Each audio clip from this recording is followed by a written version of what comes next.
Types classification of capacitors, ये हमारा आज का वीडियो का टॉपिक है। लेकिन इसके पहले हमने पिछले वीडियो में जो देखा था उसमें कुछ पॉइंट्स छूट गए थे, तो उसका कुछ जस्ट रिकैप देखेंगे।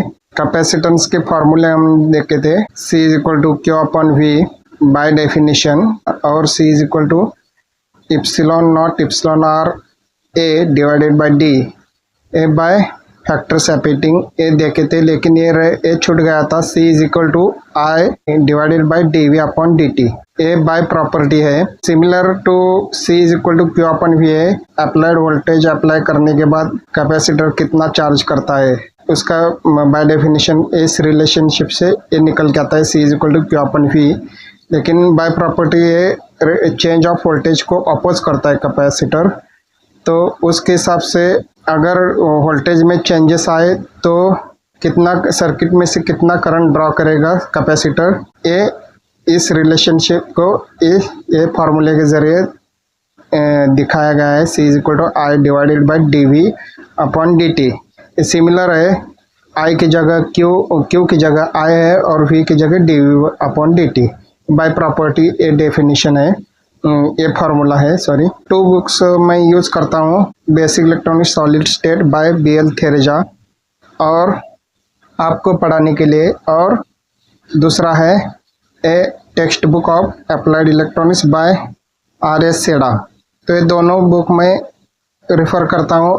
और कोई अच्छा बुक पढ़ाने के लिए आपको मालूम है तो प्लीज़ मुझे कमेंट करके बताइए, मैं उसमें से भी आपको पढ़ाऊँगा। सेडा का जो बुक है उसमें दिया था सिरामिक की वैल्यू 6 to 7500 और इसमें थेरेजा के बुक में 50 to 3000।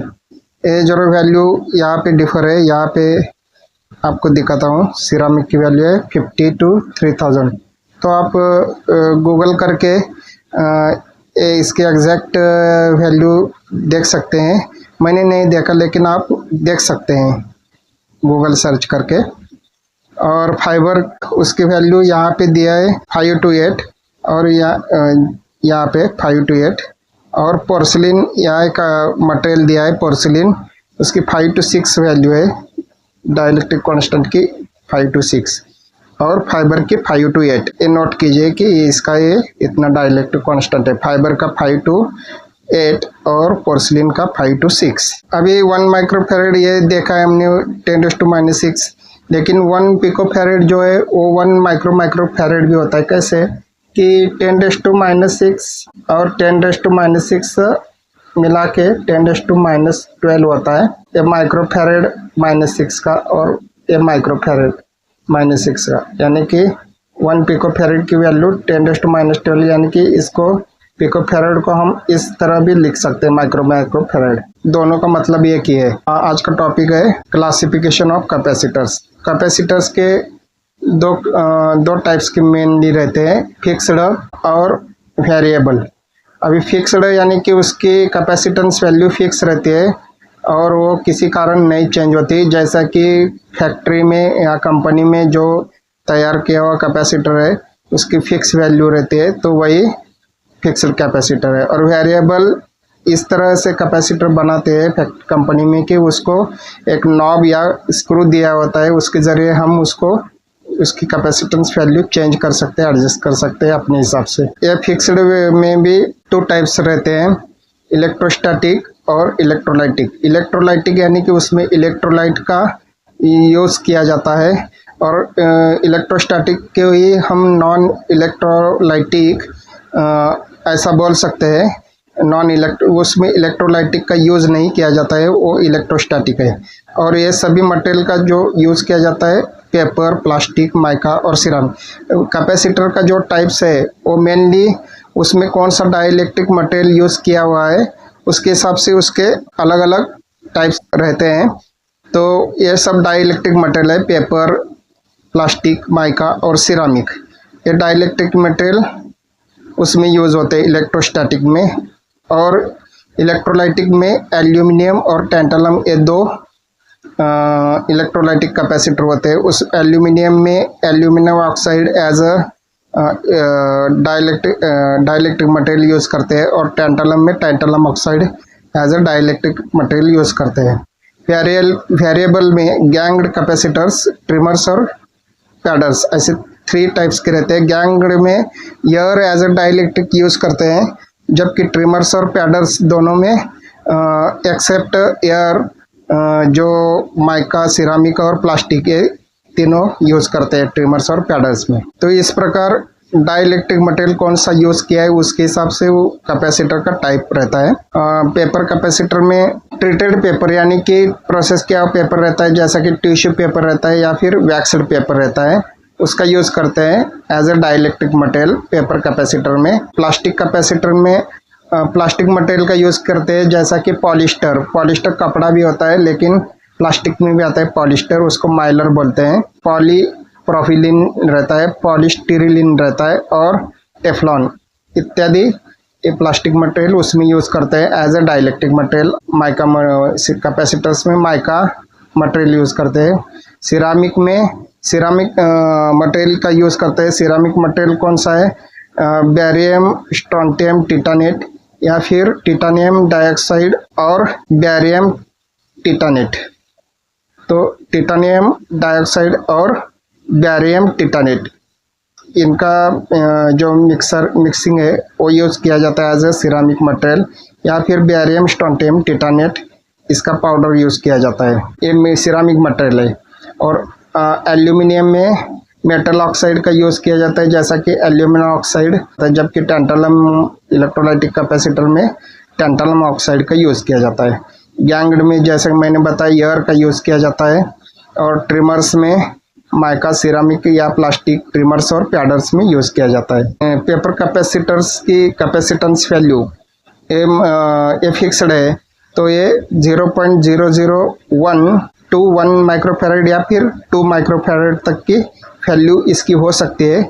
0.001 से लेके 1 या 2 माइक्रोफैरड तक की। प्लास्टिक कैपेसिटर्स की वैल्यू होती है 0.001 से लेके 10 माइक्रोफैरड, यहाँ पे 1 या 2 माइक्रोफैरड तक हो सकती है। इसके 0.001 से लेके 10 माइक्रोफैरड या फिर 5 पिकोफैरड से लेके 0.05 माइक्रोफैरड तक की इसकी वैल्यू होती है प्लास्टिक कैपेसिटर्स की। और माइका की होती है 1 to 10,000 पिकोफैरड या फिर 50 to 500 पिकोफैरड तक। ये पिकोफैरड के रेंज में रहती है इनकी वैल्यू, प्लास्टिक और माइका की। माइक्रोफैरड में भी आता है प्लास्टिक, लेकिन माइका कैपेसिटर की वैल्यू पिकोफैरड रेंज में रहती है, 1 to 10,000 पिकोफैरड और या फिर 50 to 500 पिकोफैरड। और सिरामिक की वैल्यू जो होती है ये लेस देन 10 पिकोफैरड से लेके ग्रेटर देन 1 माइक्रोफैरड, यानी कि 10 पिकोफैरड से कम वैल्यू के साथ 1 माइक्रोफैरड से भी 1 माइक्रोफैरड से भी ज़्यादा वैल्यू के ये सिरामिक कैपेसिटर्स होते हैं, यानी कि पिकोफैरड माइक्रोफैरड के रेंज में भी आते हैं। या फिर 0.01 माइक्रोफैरड तक के इसकी वैल्यू हो सकती है, और या फिर 1 से लेके 500 पिकोफैरड तक की इसकी वैल्यू हो सकती है, यानी कि पिकोफैरड माइक्रोफैरड के रेंज में भी आते हैं सिरामिक कैपेसिटर्स। सिर्फ माइका पिकोफैरड के रेंज में आता है। और एल्यूमिनियम कैपेसिटर्स जो है इलेक्ट्रोलाइटिक कैपेसिटर, वो 1 माइक्रोफैरड से लेके 10,000 माइक्रोफैरड तक की इसकी रेंज होती है, यानी कि ये ज़्यादा इसकी कैपेसिटेंस वैल्यू ज़्यादा रहती है। सेम वैसे ही टैंटालम इलेक्ट्रोलाइटिक कैपेसिटर की 1 माइक्रोफैरड से लेके 10,000 माइक्रोफैरड तक। और गैंग्ड कैपेसिटर इनकी पिकोफैरड रेंज में वैल्यू रहती है। और ट्रिमर्स और ट्रिमर्स की वैल्यू रहती है, ट्रिमर्स छोटे रहते हैं तो उसकी कैपेसिटेंस वैल्यू भी छोटी रहती है, 5 पिकोफैरड से लेके 30 पिकोफैरड तक। 5 पिकोफैरड से लेके 30 पिकोफैरड तक उसकी ट्रिमर्स की वैल्यू रहती है। और पैडल्स की वैल्यू रहती है 10 पिकोफैरड से लेके 500 पिकोफैरड तक, यानी कि पैडल्स की जो वैल्यू रहती है कैपेसिटेंस वैल्यू ट्रिमर्स से थोड़ी ज़्यादा रहती है। या 5 पिकोफैरड है या 10 पिकोफैरड, 5 से लेके 30 पिको फैरेड तक, और या 10 से लेके 500 पिको फैरेड तक। पैडल्स थोड़े बिग लार्ज साइज के होते हैं ट्रिमर्स के मुकाबले, तो उनकी कैपेसिटेंस वैल्यू भी ज़्यादा रहे। लेकिन ये सभी जो वेरिएबल कैपेसिटर्स है, ये इनकी रेंज पिको फैरेड में रहते हैं, कैपेसिटेंस वैल्यू की रेंज। अभी वोल्टेज रेटिंग जो है, यानी कि इनके वर्किंग वोल्टेज, कितना वोल्टेज पे ऑपरेट कर सकते हैं, ऑपरेटिंग वोल्टेज, तो पेपर कैपेसिटर्स की है 2000 वोल्ट्स एसी और 240 वोल्ट्स एसी, यानी कि 240 वोल्ट्स एसी से लेके AC voltage 2000 volts AC voltage तक के ये सर्किट्स में ये वर्क कर सकते हैं। और प्लास्टिक कैपेसिटर, पेपर कैपेसिटर के और प्लास्टिक कैपेसिटर्स की जो वैल्यू है डीसी और एसी दोनों में दिया है, 63 to 400 डीसी वोल्टेज के लिए, इतना रेंज में ये डीसी के लिए यूज करते हैं, या फिर इनकी वैल्यू डीसी के लिए 1000 तक भी जाती है, 1000 वोल्ट्स तक, और एसी के लिए 40 से लेके 200 वोल्ट्स एसी तक यूज़ किया जाता है इनका, यानी कि ये ऑपरेट कर सकते हैं। लेकिन 350 एसी वोल्टेज, 350 वोल्ट्स यहाँ तक भी ये वर्क कर सकते हैं सर्किट में, यानी कि इतना वोल्टेज दिया तो ये सेफली वर्क करेंगे। माइका का ये जो है ये 500 वोल्ट्स, इससे भी ज़्यादा वोल्टेज पर ये इनका ये वर्क कर सकते हैं सर्किट में। और सिरामिक का जो है 10 kV, यानी कि 10,000 वोल्ट्स वोल्टेज से भी ज़्यादा voltage, high voltage, very high voltage पर ये सिरामिक कैपेसिटर्स यूज़ कर सकते हैं।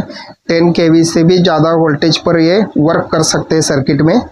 और एल्यूमिनियम की वैल्यू है 16 to 100 वोल्ट्स, ये रेंज में इन वोल्टेज अप्लाई किया तो एल्यूमिनियम जो इलेक्ट्रोलाइट कैपेसिटर है वो सर्किट में ऑपरेट कर सकते हैं 16 से 100 वोल्ट्स के रेंज में। 40 वोल्ट्स को भी ऑपरेट कर सकते हैं, या फिर 63 to 500 वोल्ट्स, यानी कि 100 वोल्ट्स से भी ज़्यादा 500 वोल्ट्स एसी तक के वोल्टेज दिया तो भी वो अच्छा सा वर्क कर सकते हैं। और डीसी के मामले में 1000 वोल्ट्स डीसी वोल्टेज अप्लाई किया तो भी ये सर्किट में सेफली वर्क कर सकते हैं। इनका नहीं दिया है तो अभी यह टॉलरेंस है, टॉलरेंस प्लास्टिक का जो है यानी कि कैपेसिटेंस वैल्यू में कितना वेरिएशंस आएगा उसको हम टॉलरेंस बोलते हैं, ±20% आता है। एल्यूमिनियम का भी उतना ही है, ±20%, 10% और +30%, इतना इनका टॉलरेंस आता है कैपेसिटेंस वैल्यू में। अभी operating frequency, paper capacitors a low या और AF range, audio frequency range में ऑपरेट करते हैं, डीसी में या फिर लो फ्रीक्वेंसी या फिर ऑडियो फ्रीक्वेंसी रेंज में, ऑडियो फ्रीक्वेंसी सर्किट में इसका यूज़ होता है पेपर कैपेसिटर का। ये हाई फ्रीक्वेंसी रेंज में ये ऑपरेट होते हैं प्लास्टिक कैपेसिटर्स, जहाँ पे हाई फ्रीक्वेंसी रेंज होता है जिन सर्किट में, वहाँ पे प्लास्टिक कैपेसिटर्स लगवाए जाते हैं। और 200 मेगाहर्ट्ज जो है इसका माइका का और सिरामिक का सेम है, 200 मेगाहर्ट्ज यानी कि रेडियो फ्रीक्वेंसी या फिर वेरिएबल फ्रीक्वेंसी पर ये इनका ऑपरेटिंग फ्रीक्वेंसी है। इतना फ्रीक्वेंसी दिया तो भी ये सेफली वर्क कर सकते हैं। एल्यूमिनियम और टैंटलम इलेक्ट्रोलाइटिक कैपेसिटर का भी सेम है, हाई फ्रीक्वेंसी पर भी ये अच्छा सेफली वर्क कर सकते हैं। और शेप और साइज इसका जो है सिलेंड्रिकल शेप रहता है, जैसा कि अभी शेप और साइज में दिखाता हूँ मैं। इसका शेप और साइज नोट कीजिए, ये सिलेंड्रिकल शेप में आता है इस तरह, ये पेपर कैपेसिटर। और दूसरे बुक में दिया है इस तरह पेपर कैपेसिटर का जो है, इस तरह ये पेपर कैपेसिटर जो आता है सिलेंड्रिकल शेप में आता है, तो ये पेपर कैपेसिटर है। यहाँ पे इस तरह दिया है, इस ऐसी साइज में आता है, सिलेंड्रिकल शेप में आता है। प्लास्टिक कैपेसिटर जो है ट्यूबुलर और फ्लैट साइज में आता है। प्लास्टिक कैपेसिटर यहाँ पे देखिए, प्लास्टिक कैपेसिटर दिया है, ये ट्यूबुलर और फ्लैट साइज। ये फ्लैट है, फ्लैट यानी कि दोनों तरफ फ्लैट पोर्शन आता है, उस साइड में भी, इस फ्रंट साइड और बैक साइड का फ्लैट पोर्शन आता है। और ट्यूबुलर यानी कि ट्यूब जैसा उसको बनाते हैं ट्यूबुलर शेप में। सेम वैसे ही यहाँ पे दिया है ट्यूबुलर, सेम ट्यूब जैसा, और ये दिखने में भी ऐसा ट्यूबुलर लगता है। इस तरह इसका शेप और साइज आप देखिए तो इस तरह दिखता है ट्यूबुलर साइज में, ट्यूबुलर और फ्लैट साइज में। फ्लैट यानी कि दोनों तरफ फ्लैट होते हैं ये, और ट्यूबुलर ऐसे भी आता है ट्यूबुलर साइज में। यहाँ पे इस तरह ट्यूब जैसा शेप रहता है, और ये फ्लैट रहते हैं, फ्लैट साइज की भी आते हैं इस तरह। यहाँ पे दिया है इस तरह, ये ट्यूबुलर और फ्लैट साइज, दोनों तरफ फ्लैट साइज रहता है। ये ट्यूबुलर स्ट्रक्चर है यहाँ पे, और दोनों तरफ फ्लैट किया है इस तरह। तो ये सभी जो है ऐसे दिखने वाले कैपेसिटर से प्लास्टिक कैपेसिटर्स रहते हैं। माइका जो है इस तरह दिखते हैं, माइका कैपेसिटर्स यहाँ पे दिया है तो इस तरह दिखते हैं। ये माइका कैपेसिटर्स है। ऐसा दिख सर्किट में दिख गया तो समझ जाना कि ये माइका कैपेसिटर्स है। ये माइका कैपेसिटर दिया है दूसरे बुक में इस तरह। तो ये देखो दोनों तरफ डंबल जैसा दिख रहा है, तो ऐसा दिख गया तो ये समझ जाना कि माइका कैपेसिटर है। तो इस माइका कैपेसिटर को पहचानने के लिए सर्किट में इस तरह हम देख सकते हैं उसको। दो अलग अलग राउंड शेप में रहता है, सेम सिरामिक, लेकिन सिरामिक का डिस्क जैसा शेप रहता है। सिरामिक का भी जो है डिस्क और हॉलो ट्यूबुलर शेप में रहता है, जैसा कि यहाँ पे दिया है सिरामिक का। ये देखो यहाँ डिस्क शेप में रहता है, सेम डिस्क शेप में बना है उसको। या फिर हॉलो ट्यूबुलर रेडियल है, यानी कि उसको ऊपर से हम माउंट कर सकते हैं, लगवा सकते हैं पीसीबी पर। ये एसएमटी कैपेसिटर है, सिरामिक कैपेसिटर, और ट्रिमर जैसा इसको दिया है ये भी। तो इस तरह सिरामिक कैपेसिटर्स रहते हैं। तो सिरामिक कैपेसिटर्स ये देखिए इस तरह भी रहते हैं सिरामिक कैपेसिटर्स। इसका shape size same tubular flat जो प्लास्टिक कैपेसिटर वैसे दिखते हैं, लेकिन इसका थोड़ा अलग शेप साइज रहता है इस तरह। ये भी सिरामिक कैपेसिटर्स है।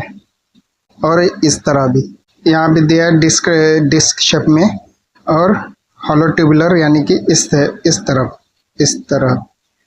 इस शेप में। ऐसा अगर सर्किट में दिखा तो ये समझ जाना चाहिए सिरामिक कैपेसिटर से। एल्यूमिनियम इलेक्ट्रोलाइटिक कैपेसिटर इस तरह दिखते हैं, इलेक्ट्रोलाइटिक कैपेसिटर, या ऐसा अक्सर कॉमनली हम देखते हैं कि इस तरह के कैपेसिटर होते हैं इलेक्ट्रोलाइटिक कैपेसिटर। यहाँ पे भी दिया है जनरल पर्पस कैपेसिटर से जो कॉमनली यूज होता है सर्किट में। ये इस तरह पोलराइज्ड कैपेसिटर्स है। नॉन पोलराइज्ड कैपेसिटर इस तरह रहता है। ये ऐसा सर्किट में दिखा तो समझ जाना कि ये नॉन पोलराइज्ड इलेक्ट्रोलाइटिक कैपेसिटर है। और ये कॉमनली यूज होने वाली कैपेसिटर है जो सर्किट में यूज होते इस तरह दिखते हो। हाई करंट कैपेसिटर है, जो हाई करंट जिस सर्किट में वो अप्लाई होता है उसमें यूज किया जाता है। और लॉन्ग सिलिंड्रिकल शेप में रहते हैं हाई ग्रेड कैपेसिटर इस तरह। ये भी इलेक्ट्रोलाइटिक कैपेसिटर है, और पीसीबी पर माउंट होने वाले कैपेसिटर है। और ये भी पीसीबी पर माउंट होने वाले कैपेसिटर है, लेकिन इसको एडिशनल पिंस होते हैं मैकेनिकल सपोर्ट के लिए। तो इस तरह ये सभी इलेक्ट्रोलाइटिक कैपेसिटर है। और टेंटलम इलेक्ट्रोलाइटिक कैपेसिटर इस तरह दिखते हैं वो सिरामिक कैपेसिटर, या फिर लेकिन सिरामिक थोड़ा ट्यूबुलर लंबा वाला रहता है उसका शेप। और अगर माइका की बात की जाए तो उसको डंबल जैसा रहता है, लेकिन इसको नहीं है, ये फ्लैट रहते हैं। और ये ट्यूबुलर नहीं रहते, इस तरह का शेप रहता है उसका टैंटलम इलेक्ट्रोलाइटिक कैपेसिटर का। एल्यूमिनियम इलेक्ट्रोलाइटिक कैपेसिटर यहाँ पे दिया है इस तरह, सेम वैसे ही है इस तरह। Aluminium electrolytic capacitor cylindrical shape रहता है, जैसा कि मैंने और आपने देखा। ये वैरायटी शेप में आता है टैंटलम। अगर सिंगल शाफ्ट रहा तो समझ लेना वो गैंग कैपेसिटर है इस तरह। उसको शाफ्ट दिया होता है एडजस्टमेंट के लिए, कैपेसिटेंस वैल्यू चेंज करने के लिए। यहाँ पे दिया है ये शाफ्ट। तो एक गैंग्ड कैपेसिटर्स है, यहाँ पे ये शाफ्ट है, इसके जरिए हम कैपेसिटेंस वैल्यू चेंज कर सकते हैं।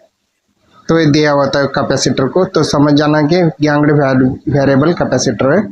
और ट्रिमर्स और पैडल्स के लिए स्क्रू एडजस्टमेंट दिया होता है चेंज करने के लिए कैपेसिटेंस वैल्यू, जैसा कि यहाँ पे ट्रिमर्स और पैडल्स है, यहाँ पे स्क्रू दिया है ऊपर टॉप पर।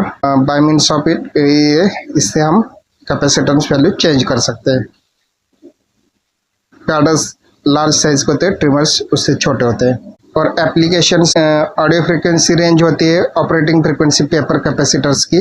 ऑडियो फ्रीक्वेंसी रेंज में पेपर कैपेसिटर्स वर्क कर सकते हैं, तो ये आरएफ इंटरफेरेंस को सेपरेशन करने के लिए इसका यूज होता है। यानी कि सर्किट में सप्लाई जो रहता है उसमें जो या फिर सिग्नल, उसमें जो आरएफ रेडियो फ्रीक्वेंसी सिग्नल जो कि इंटरफेरेंस सिग्नल रहता है, तो उसको ये करने के लिए, उसको सेपरेशन करने के लिए, यानी कि उसको दबाने के लिए इसका यूज होता है। सप्रेस करना यानी कि उसको रोकना या फिर उसको एफ लेवल में लाना, ऑडियो फ्रीक्वेंसी लेवल में लाना, इसके लिए इसका यूज होता है इस पेपर कैपेसिटर का।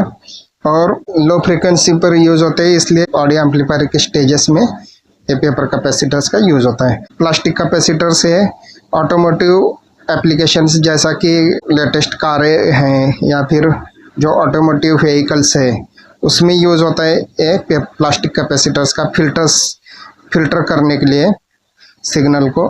ऑसिलेटर सर्किट में यूज होता है, टाइमिंग सर्किट्स में इसका यूज होता है, इंडस्ट्रियल एप्लीकेशंस में यूज होता है। इंडस्ट्रीज में इलेक्ट्रॉनिक सर्किट्स रहते हैं तो उसमें यूज होता है इन प्लास्टिक कैपेसिटर्स का।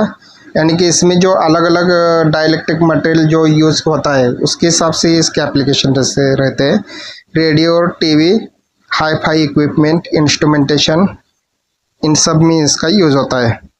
Radio receiver, TV receiver, hi fi equipment और इंस्ट्रूमेंटेशन इक्विपमेंट जहाँ जहाँ होते हैं वहाँ पे इन प्लास्टिक कैपेसिटर्स का यूज होता है। यानी कि ये वाइडली यूज होता है इन इलेक्ट्रॉनिक्स में। और माइका कैपेसिटर्स का भी रेडियो एंड टेलीकम्युनिकेशन में इसका यूज होता है। रेडियो सर्किट्स में रेडियो सर्किट्स में यानी कि आरएफ ट्यून्ड सर्किट्स में, रेडियो फ्रीक्वेंसी पर जो ट्यून होने वाले सर्किट्स है रेडियो रिसीवर में, उसमें इसका यूज होता है। और पल्स सर्किट यानी कि टेलीकम्युनिकेशन में जो पल्स सिग्नल्स यूज होता है मॉड्यूलेशन डिमॉड्यूलेशन के लिए, उसके लिए इन पल्स सर्किट्स में माइका कैपेसिटर्स का यूज होता है। और सिरामिक कैपेसिटर्स ये अलग अलग एप्लीकेशंस के लिए यूज होता है, जैसा कि बाईपास करना, कपलिंग, दो सर्किट्स के बीच में का जो कपलिंग कैपेसिटर वो सिरामिक कैपेसिटर होता है। डीकपलिंग के लिए, फिल्टर के लिए, सैंपल एंड होल्ड सर्किट में और टाइमिंग सर्किट्स में इसका यूज होता है। और रेडियो में जहाँ पे शॉर्ट वेव ट्रांसमिशन और रिसेप्शन होता है उन रेडियो सिग्नल्स में भी यहाँ इन सिरामिक कैपेसिटर्स का यूज होता है। और एल्यूमिनियम इलेक्ट्रोलाइटिक कैपेसिटर्स का use interstage coupling, high current power supply. Interstage coupling यानी कि दो सर्किट है, दोनों के बीच में कपलिंग करने के लिए हाई करंट पावर सप्लाई, जहाँ पावर सप्लाई में जो आउटपुट है उसमें हाई करंट रहता है तो वो आउटपुट हाई करंट जनरेट करता है, तो उसमें इसका यूज होता है एल्यूमिनियम इलेक्ट्रोलाइटिक कैपेसिटर्स का। फिल्टरिंग, कपलिंग, डिब्लॉकिंग, इन सब में इसका यूज होता है। और टैंटलम इलेक्ट्रोलाइटिक कैपेसिटर्स का भी यूज फिल्टर सर्किट्स में होता है, कपलिंग, ब्लॉकिंग, डीसी ब्लॉकिंग के लिए, डीसी सिग्नल को ब्लॉक करने के लिए, कपलिंग के लिए, और फिल्टर सर्किट्स में फिल्टरिंग के लिए इसका यूज होता है। गैंग्ड और ट्रिमर्स और पैडल्स, इन सब में रेडियो रिसीवर्स में इसका यूज होता है ट्यूनिंग के लिए। ये ट्यूनिंग के लिए यूज होता है गैंग्ड कैपेसिटर। और जो छोटे छोटे एडजस्टमेंट होते हैं, फाइन ट्यूनिंग बोलते हैं उसको, उसके लिए ट्रिमर्स और पैडल्स इन दोनों का यूज होता है। तो अभी थोड़ा किताब में से देखते हैं क्या कुछ रह गया है। बेरियम, स्ट्रोंटियम, टिटानियम, तो इस मटेरियल का यूज किया जाता है सिरामिक कैपेसिटर्स में। और जबकि इसमें दिया है titanium dioxide dielectric material, titanium dioxide और बेरियम टिटानेट, इनका यूज किया जाता है। यानी कि ये मिक्स करके इसका यूज किया जाता है as a ceramic dielectric. Electrolytic capacitor इस तरह बनाते हैं। ये एसेंडिंग ऑर्डर में दिया है। इनका हायरार्की इस प्रकार है। पेपर कैपेसिटर, उससे सुपीरियर प्लास्टिक मटेरियल रहता है, उससे सुपीरियर माइका मटेरियल, और माइका मटेरियल का यूज़ माइका से भी सुपीरियर, सबसे ज़्यादा सुपीरियर सिरामिक मटेरियल जो कि अक्सर यूज़ करते हैं। और एल्यूमिनियम से ज़्यादा सुपीरियर ये टैंटलम है, एल्यूमिनियम मटेरियल से ज़्यादा इलेक्ट्रोलाइटिक में, क्योंकि ये wide frequency range, wide temperature range और ड्यूरेबल रहता है टैंटलम इलेक्ट्रोलाइटिक कैपेसिटर। अभी इलेक्ट्रोलाइटिक जो कैपेसिटर है उसमें दो प्लेट होते हैं, फिर वो चाहे एल्यूमिनियम के हो सकते हैं या फिर टैंटलम के। ये दो प्लेट के बीच में यहाँ पे ऐसे एक प्लेट रहता है, एक दूसरा प्लेट, दो प्लेट रहते हैं। दोनों के बीच में as a dielectric aluminium oxide या फिर टिटानियम ऑक्साइड का यूज़ करते हैं। अगर ये एल्यूमिनियम प्लेट या फिर टिटानियम प्लेट हो सकते हैं, और इनके बीच में डाइलेक्ट्रिक जो होता है वो एल्यूमिनियम ऑक्साइड या फिर titanium oxide. Dielectric very thin layer जो है वो इलेक्ट्रोकेमिकल प्रोसेस से इसके ऊपर डिपॉजिट किया जाता है। वन ऑफ द दो प्लेट में से एक के ऊपर डिपॉजिट किए जाते हैं। तो ये पॉजिटिव प्लेट होता है एनोड, जिस पर डाइलेक्ट्रिक मटेरियल जो है एल्यूमिनियम ऑक्साइड या टिटानियम ऑक्साइड इलेक्ट्रोकेमिकली डिपॉजिट किए जाते हैं, वो तो पॉजिटिव टर्मिनल बन जाता है। और इलेक्ट्रोलाइट जो यूज़ किया जाता है वो निगेटिव टर्मिनल होता है। और निगेटिव जो इलेक्ट्रोड है यहाँ पे उसको इन कांटेक्ट में रहता है इलेक्ट्रोलाइट। इलेक्ट्रोलाइट जो होता है ये बोरैक्स होता है। बोरैक्स यानी कि फास्फोरस या फिर कार्बोनेट, फास्फोरस या कार्बोनेट वो यूज़ किया जाता है एज ए इलेक्ट्रोलाइट इसमें। और वो लिक्विड या फिर पेस्ट के फॉर्म में होता है। और उसमें क्या करते हैं, इलेक्ट्रोलाइट में एक गेज जो वेरी थिन गेज या फिर टिश्यू पेपर उस इलेक्ट्रोलाइट में डुबो के वो सोख लेते हैं। वो जो सोख किया हुआ जो इलेक्ट्रोलाइट है वो जो सेकंड इलेक्ट्रोड है जो एल्यूमिनियम या टिटानियम का होता है उसके इन कांटेक्ट में रखते हैं। तो ये इलेक्ट्रोलाइट ये या फिर ये सेकंड इलेक्ट्रोड जो है निगेटिव, यानी कि निगेटिव टर्मिनल कैथोड रहता है। और फिर ये पूरा सैंडविच जो है ये बाहर की तरफ ऐसा राउंड शेप में उसको घुमाते हैं, जो कि ये बाहर की तरफ आता है और वो इनर साइड में जाता है पॉजिटिव।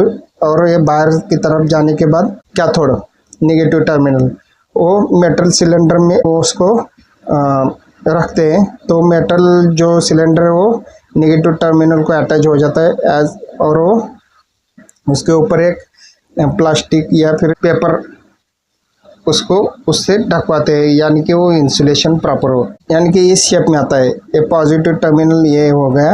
ये आएगा डाइलेक्ट्रिक वेरी थिन लेयर, फिर आएगा गेज जो इलेक्ट्रोलाइटिक गेज है या पेपर, टिश्यू पेपर, और उसके बाद आएगा निगेटिव टर्मिनल, पॉजिटिव और निगेटिव। और ये ऐसा ही राउंड शेप में इसको घुमाते हैं। और इसको राउंड शेप में करने के बाद उसके ऊपर से एक मेटल सिलेंडर में वो एनक्लोज करते हैं। तो मेटल सिलेंडर इसको अटैच हो जाता है negative terminal, as a negative terminal वो मेटल सिलेंडर रहता है निगेटिव टर्मिनल कैपेसिटर का, और पॉजिटिव टर्मिनल इनर साइड में रहता है। इस तरह इलेक्ट्रोलाइटिक कैपेसिटर का स्ट्रक्चर होता है। और जब फॉरवर्ड सप्लाई वोल्टेज अप्लाई करते हैं तो क्या होता है, जो इलेक्ट्रोलाइटिक है एल्यूमिनियम ऑक्साइड या फिर टिटानियम ऑक्साइड उसको सर्किट में रखवा कर इलेक्ट्रोलाइटिक कैपेसिटर को वोल्टेज अप्लाई करने के बाद एल्यूमिनियम ऑक्साइड का जो लेयर है उसमें से एल्यूमिनियम ऑक्सीजन एटम्स फॉर्म होते हैं पॉजिटिव और डाइलेक्ट्रिक के बीच में, और उसके कारण very low leakage current pass होता है इसमें से। और जब रिवर्स में इसको वोल्टेज अप्लाई करेंगे तो ऑक्सीजन एटम्स जो वो रिमूव होते हैं, और उसके कारण क्या होता है कि हाई लीकेज करंट फ्लो होता है इसमें से, और उसके कारण ओवरहीट होता है इलेक्ट्रोलाइटिक कैपेसिटर, और उसके कारण एक्सप्लोड भी हो सकता है, यानी कि ब्लास्ट भी हो सकता है। तो ये पोलराइज्ड कैपेसिटर है, इसको पोलराइज्ड कैपेसिटर, यानी कि ये सर्किट में प्लस माइनस साइन के हिसाब से जो इसके ऊपर भी डिनोट किया जाता है तो उसके हिसाब से लगाना पड़ता है। और ये नॉन पोलराइज्ड में क्या रहता है, अभी इस प्रकार स्ट्रक्चर बनाया ना, तो ये कैपेसिटर हो गया, अभी ये पॉजिटिव हो गए, ये नेगेटिव, इन सीरीज में बनवाते हैं, ये नेगेटिव और पॉजिटिव, ये इनवर्स मैनर में सीरीज में बनवाते हैं।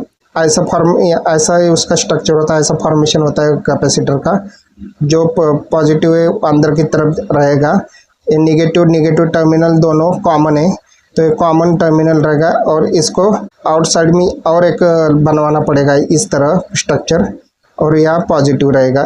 तो इस तरह का नॉन पोलराइज्ड कैपेसिटर भी बनवाते हैं। और नॉन पोलराइज्ड कैपेसिटर में क्या होता है, अगर रिवर्स वोल्टेज अप्लाई भी किया, यानी कि जिन सर्किट में पोलैरिटी चेंज होती है या फिर रिवर्स वोल्टेज अप्लाई होता है, उन सर्किट में ये नॉन पोलराइज्ड कैपेसिटर बनवाते हैं। क्योंकि इसमें क्या होता है, पॉजिटिव एक अंदर की तरफ आएगा, नेगेटिव कॉमन, दोनों नेगेटिव तो नेगेटिव कॉमन रहेगा, नेगेटिव और बाद में ये और एक पॉजिटिव रहता है और एक स्ट्रक्चर बनवाया जाता है। तो पॉजिटिव जो है ये आउटर लेयर में, आउटर साइड में रहेगा, ये इनर साइड में, ये आउटर साइड में। और ये तो मेटल सिलेंडर को अटैच होगा।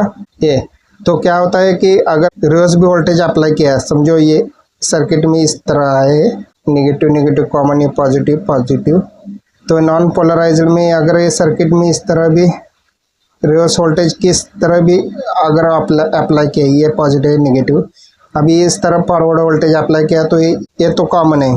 ऐसा एक कैपेसिटर एक्चुअली वर्क करेगा, कैसा भी हो, जैसा भी हो, एक कैपेसिटर तो हमेशा वर्क करेगा।